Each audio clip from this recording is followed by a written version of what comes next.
제가 부산 남교에 온 지 54주차입니다.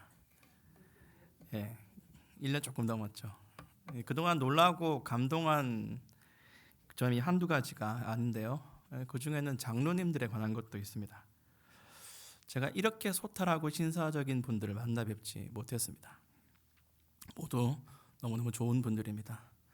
저는 아부와 아첨을 할 바에야 접시물에 코를 박자 하는 주의여서 장로님들에 대한 지금 이 말은 참말로 진실입니다. 우리 장로님들 정말로 존경합니다. 그런데 놀란 이유 중 하나가 좀 독특해요.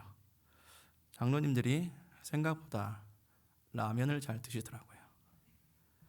이 평소에 즐겨 드시게 하겠냐마는 드실 때는 또 후루후루 잘 드십니다. 그만큼 소탈하시다는 증거가 아닐까 생각하고요. 저는 매우 신선하고 독특한 경험이었습니다. 라면이 일본이 종주국이잖아요. 그런데 우리나라가 라면 공화국입니다. 온 국민의 라면을 너무 좋아해요. 세계 곳곳에서 한국 라면이 인기를 끌고 있고 급기야 불닭볶음면으로 온 세계를 펑펑 울리고 있습니다. 온갖 요리법이 유행하기도 합니다. 그런데 이 라면의 주 재료가 뭔지 아십니까? 바로 밀가루입니다. 한 번도 놀라시지 않나요? 당연하죠. 예. 그걸 모르는 사람이 누가 있겠습니까? 심지어 감자라면도 주재료는 밀가루입니다. 비슷한 내용을 하나 더 말씀드릴게요. 성경의 중심 주제가 뭔지 아십니까? 놀랍게도 하나님 나라입니다. 이것도 놀라시지 않고 피식거리면서 그것도 모를 줄 알았냐 고 하셔야 당연한데 66권의 주제가 하나님의 나라인 게 깜짝 뉴스인 것처럼 취급받는 게 요즘 시대입니다. 의외로 이 사실을 놓치거나 중요하지 않게 여기는 분들이 많습니다. 하나님 나라 하면 뭔가 학문적이고 딱딱한 지식으로 여깁니다. 아니에요. 하나님의 나라는 우리의 삶, 신앙생활 자체입니다. 그 나라와 나를 분리하면 안 됩니다. 지금까지 수요일에 이 세대에 대한 비유를 설교했는데요. 이제부터 본격적으로 신약 성경 비유에 나타난 하나님 나라에 대해서 설교하려고 합니다. 사실 비유의 목적은 곧 하나님 나라라고 할 만큼 중요합니다. 지금까지 이 세대의 비유는 에피타이저와 같은 것이고 이제 본 식사가 앞에 펼쳐질 겁니다. 그래서 오늘은 하나님 나라에 대한 개념을 잡으면서 비유를 살피겠습니다. 영상을 하나 볼게요.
네, 이런 노래입니다. 언젠가는 한번 불러보고 싶은데 노래가 좀 어려워서 될지 안 될지는 잘 모르겠습니다.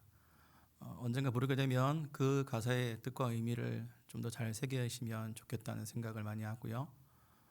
저번에도 말씀드렸던 것처럼 현대에서 우리가 부르는 기독교 노래 중에 성경의 메시지를 잘 담은 노래가 사실은 흔치 않습니다. 그런데 이 곡 같은 경우에는 그 내용들을 잘 담고 있어요. 그래서 한번 소개시켜드렸고요. 다음에 부르면 잘 따라 불러주셨으면 좋겠습니다. 사복음서가 하나님 나라를 공통적으로 다룹니다. 복음은 예수님이 우리를 위해 하신 일인데 거기에는 반드시 하나님 나라 개념이 들어갑니다. 다만 마태복음은 그 나라를 천국이라고 하고 나머지 세 복음서는 하나님의 나라라고 단어를 구별하여 쓰는 게 다릅니다. 천국, 하늘나라이죠. 뜻을 풀면. 그런데 유대인들에게 하늘은 곧 하나님의 대명사입니다. 하늘이 곧 하나님입니다. 그래서 하늘나라는 하나님 나라, 그리고 하나님 나라는 곧 천국이라고 할 수가 있습니다. 우리가 평소 생각하는 대로라면 이 천국은 정말 좋고 즐거운 장소이죠. 그래서 배부르고 따스하면 천국이고, 여름에는 에어컨이 있는 곳이 천국이고, 물가가 싸고 자기가 좋아하는 물건이 가득한 곳이 천국이 됩니다. 김밥 천국, 쇼핑 천국, 알바 천국, 여행 천국. 벌써 이 땅에 수많은 천국이 도래했죠.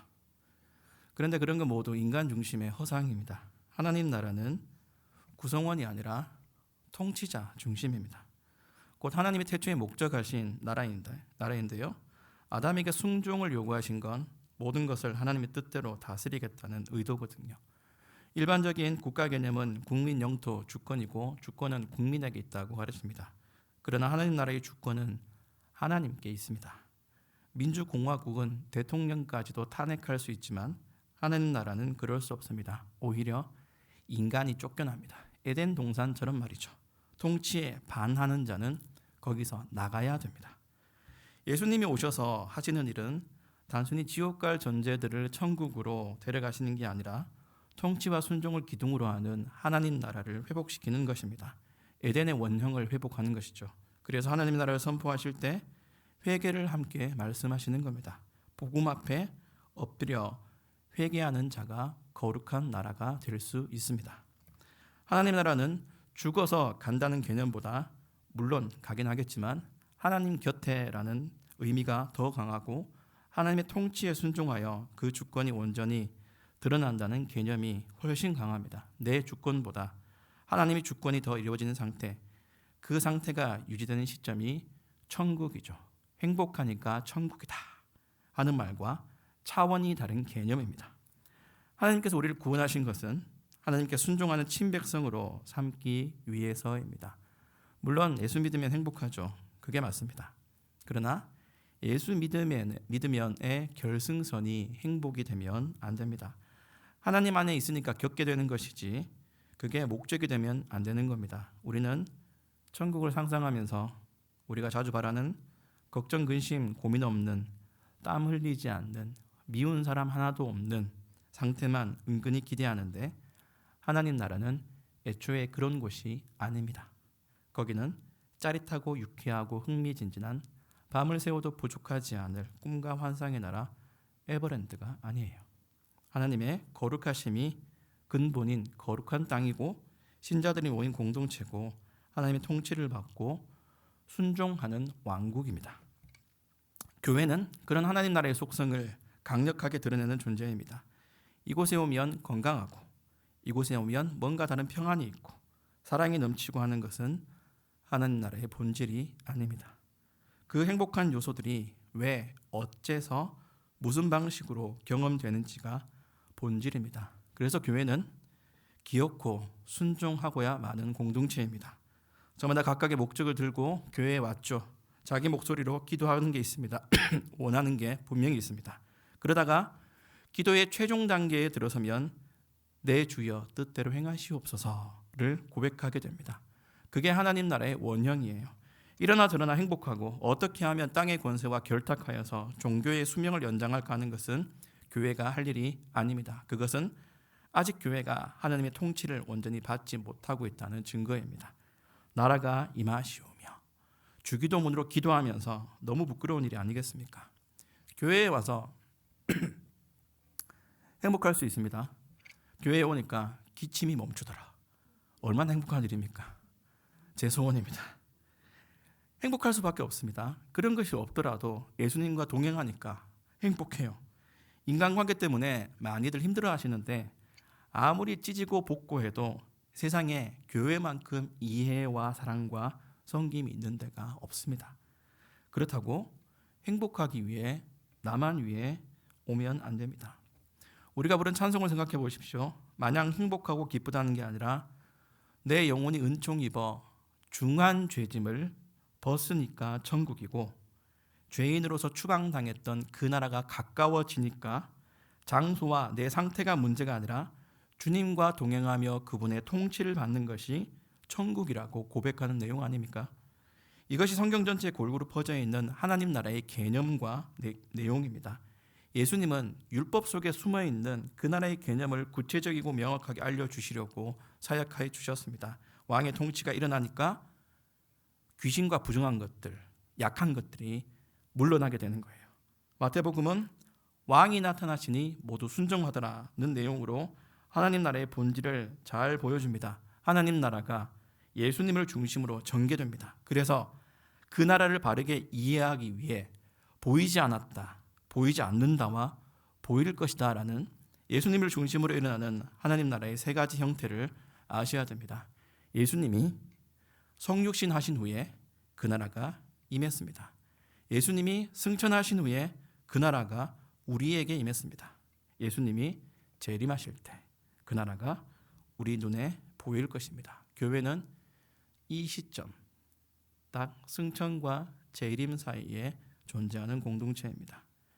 첫째로 예수님이 성육신 하신 후에 그 나라가 임재했다고 합니다.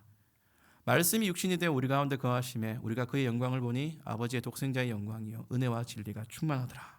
예수님의 탄생 자체가 하나님의 임재입니다. 그분의 사역도 마찬가지입니다. 예수님은 복음보다 하나님 나라에 대해서 더 많이 말씀하셨습니다. 복음이란 단어는 사복음서에 20번 나오지만 반면에 하나님 나라는 52번, 같은 단어인 천국 36번을 더하면 88번이나 나옵니다. 마태복음의 천국 비유도 그 나라에 대한 이야기이고 예수님이 전하신 복음도 천국 복음입니다. 즉 하나님 나라의 복음입니다. 예수님은 그래서 이렇게 말씀하셨죠. 먼저 그 나라와 그의 의를 구하라. 곧 통치자 중심으로, 왕을 중심으로 사고방식을 전환하라는 말씀입니다. 둘째로 예수님이 승천하신 후에 그 나라가 우리에게 임했습니다. 잘 아시다시피 신약교회는 승천 후에 오순절 성령 강림으로 건설됐습니다. 승천하신 그리스도를 왕으로 모시는 자들의 모임이라는 행태는 우리 안에 지금 있습니다.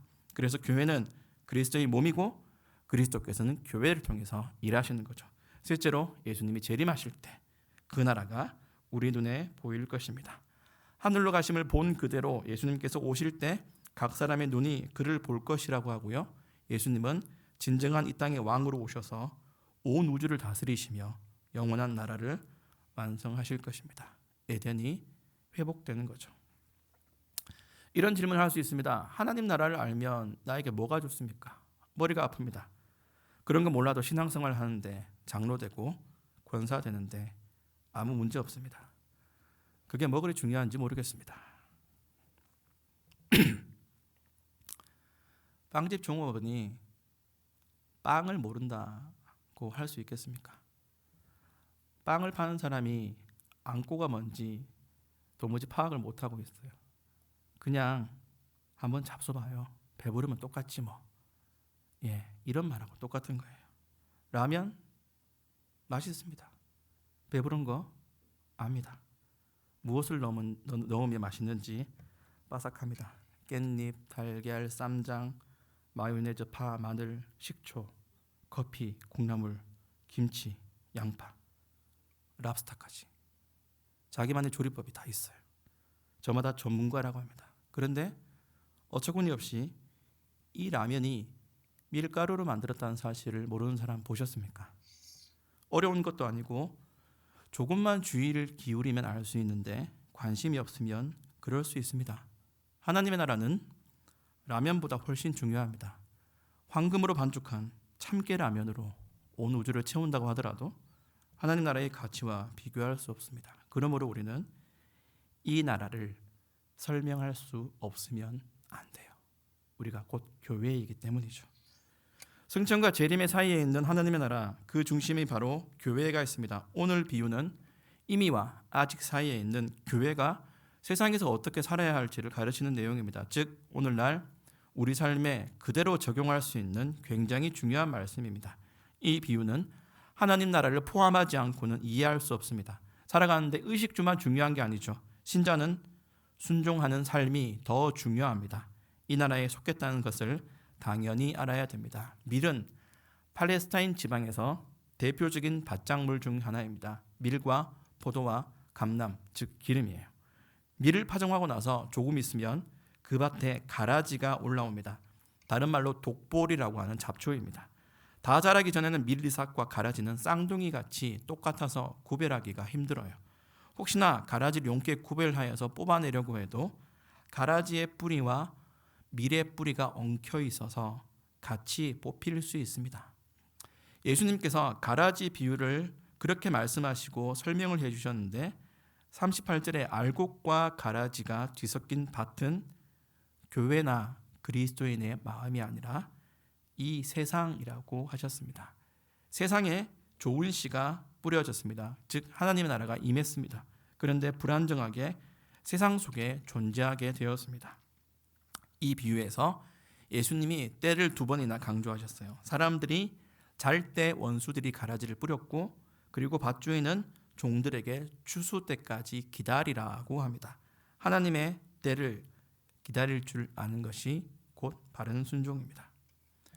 지금 세상은 온갖 이슈가 뒤섞인 전쟁터 같습니다. 인권, 동성애, 평등, 경제 문제로 저마다 악을 씁니다. 그리스도인들도 거기에 참전해 있습니다. 요즘 사람들이 하는 말을 들어보면 옳고 그름에 대한 고민은 보이지 않고 왜 내 편을 들지 않는 거냐 하고 고함만 치는 모양새입니다. 동성애를 말하기 위해 이단도 수용하고 정권을 유지하기 위해 신천지도 포용합니다. 내 주장에 동조하는 사람은 폭력이나 가짜 뉴스를 퍼뜨려도 괜찮다는 안일한 생각이 많습니다. 그러면서 극단적으로 변합니다. 악인은 쓸모없는 것들은 모두 죽여라. 그래서 인간 세상의 의인들만 선택받은 사람들만 남게 하자는 극단적인 생각은 마귀의 생각이고 주님이 거절하시는 생각이고 오히려 그런 생각은 천국을 만들려고 하다가 인간 지옥을 만들고 마는 생각입니다. 동성애 반대하는 거 맞습니다. 죄입니다. 그런데 동성애자는 다 추방하거나 죽여버려야 한다는 건 명백히 잘못된 겁니다. 이것과 이것을 구분해야 되는데 뒤섞어서 증오를 만들어버리는 게 지금 우리 사회의 현실이라는 겁니다. 교회는 그렇게 혼란한 세상에서 균형을 잘 잡아야 됩니다. 주님은 이 세상의 악이나 잘못을 인간의 노력으로 하나하나 끄집어내서 제거할 수 있다는 착각에 빠지지 않도록 가만두어라 고 말씀하십니다. 가라지를 뽑다가 알곡을 해칠까 두렵다고 말씀하십니다. 하나님의 관심은 이렇게 알곡, 천국 백성 된 우리들입니다. 알곡과 가라지는 둘 다 함께 두면 가라지가 훨씬 잘 자랍니다. 뿌리가 더 강하고 영양분을 잘 먹습니다. 그렇게 이 세상에서는 의인보다 악인이 더 번성하게 되어 있습니다.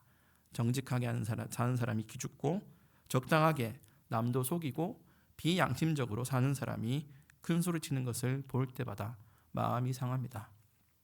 심지어 차는 꽉 막혀 있는데 끼어들기를 하는 사람은 아무 처벌도 받지 않고 유유히 빨리 길을 잘 갑니다. 친일파 자손들이 부자로 살고 독립유공자의 후손이 비참하게 사는 것을 볼 때 마땅히 죽어야 할 인간이 사형당하지 않고 무기징역을 살다가 광복절 특사로 풀려나가는 것을 볼 때에 너무나 혼란한 그 상황 가운데 하나님의 뜻이 무엇인지 우리는 궁금해합니다. 그렇지만 이런 세상을 하나님께서 허락해 놓으셨다는 사실을 알아야 됩니다. 그리고 이런 세상에 우리를 살게 하신 이유를 묵상해야 됩니다. 가만두어라 고 비유하신 예수님의 본뜻을 헤아려야 됩니다.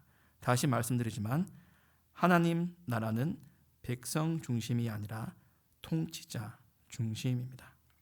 하나님의 나라를 아는 것은 예수님의 명령이에요. 성경은 우리가 한 조각씩 취향대로 잘라먹는 피자가 아닙니다. 그 책의 중심 주제인 하나님 나라를 모르고야 말겠다는 생각은 하나님의 명령을 무시한 행위입니다. 또 내게 유익하다고 하나님의 말씀을 듣는 건 아닙니다. 명령이기 때문에 당연히 순종해야지 듣긴 하겠다만 바빠서 복잡해서 취향이 아니라서 머리가 굳어서 억지로 하겠다는 건 예수님을 왕으로 인정하지 않겠다는 말과 똑같습니다. 그 나라를 먼저 알아야 그 나라를 구할 수가 있는 겁니다. 제가 내세울 게 기타밖에 없어서 기타를 예로 한번 들어보겠습니다. 여기 기타가 있잖아요. 그런데 기타에 대한 저와 여러분의 이해 수준이 다릅니다. 기타가 있다는 것과 기타를 속성과 치는 법, 관리법을 아는 건 완전히 다른 문제이죠. 하나님 나라에 대한 지식이 수준이 되고 수준이 곧 품위가 되어야 비로소 먼저 그 나라와 그의 의를 구할 수가 있는 겁니다. 하나님 나라를 설교하고 복음을 전하고 교회 안에서 무언가를 열심히 하는데, 그런데 그 사람의 사는 방식이, 생활 방식이 하나님 나라 백성의 삶과 동떨어져 있으면 그건 품위가 또 수준이 되지 못했다는 겁니다. 말은 할 수 있는데 손끝과 발끝이 따라가지를 못하는 거죠. 구멍가게가 뭡니까? 물건 가짓수가 적고 초라한 가게를 이루는 대명사입니다. 이런 구멍가게에서 출발해 대기업이 될 수 있습니다. 대기업으로 갈수록 제품에 대한 자부심과 전문성으로 가득 차 있습니다. 성도 여러분, 여러분은 신앙의 전문가입니까? 대기업같이 신앙에 대해서, 말씀에 대해서 전문성을 갖추어가고 있습니까? 아니면 손님 없는 노점상같이 물건 대충 늘어놓고 사든지 말든지 하는 장사꾼과 같습니까? 대기업 같은 신앙을 여러분이 소유하면 좋겠습니다. 돈 많이 버는 신앙이 아닙니다. 내가 믿는 복음과 내가 속한 하나님 나라, 신앙의 풍성함과 내용을 잘 아는 건 말씀의 전문가가 되는 게 대기업 같은 신앙입니다. 그 모든 신앙 요소들의 겉에 순종이라는 품질 보증서를 접착하는 게 참된 그리스도인의 인생입니다. 괜히 용감하게 세상을 바로잡겠다고 날뛰라는 게 아닙니다. 왜? 가만두라고 하셨는지, 이 복잡다단한 세상에서 하나님 나라의 항구한 가치가 무엇인지 고민하고 실천하셔야 됩니다. 이 세상에서 떨어져 나가지 않습니다. 기도원으로 올라가지도 않습니다. 그러나 동화되지 않습니다. 다른 방식으로 삽니다. 분노하여 죽창이나 화염병을 들지도 않습니다. 의를 지키면서 꿋꿋하게 인내하면서 원칙을 지키고 힘들지만 살아가고 견뎌갑니다. 이것을 구별된 삶이라고 부릅니다. 복수, 폭력, 과격한 방법은 세상 사람들이 우리보다 더 잘하는 거예요. 120% 발휘할 수 있는 능력입니다. 신자는 그런데 어설퍼요. 천에 하나 만에 하나 불신자보다 더 불신자 같은 사람을 보기는 하지만 대부분 순합니다. 착해 빠져가지고 어설프게 세상에 맞서 싸우려면 판판이 깨집니다. 천국 백성의 구별된 삶에는 겸손, 관용, 용서, 이 불의한 세상에 대해서 끝까지 참아내는 인내가 들어있습니다. 우리는 주님으로부터 그런 삶을 살도록 부름을 받았습니다. 살면서 안 좋은 모습을 많이 보고 슬퍼할 일이 있을 겁니다. 세상에서 교회가 소망이 없는 것 같이 보일 때가 있죠. 겨자씨같이 너무나 작아서 자라기 전에는 아무도 모르듯이, 누룩이 부풀기 전에는 그냥 덩어리듯이 볼품없어 보일 수 있습니다. 비록 그럴지라도 우리는 하나님 나라에 대한 소망을 더 강하게 가질 수 있습니다. 왜냐하면 예수님은 43절에서 의인들은 자기 아버지 나라에서 해와 같이 빛나리라고 확신을 주시기 때문입니다. 그래서 우리는 함께 그 나라를 꿈꿔야 됩니다. 그곳이 우리가 돌아갈 고향입니다.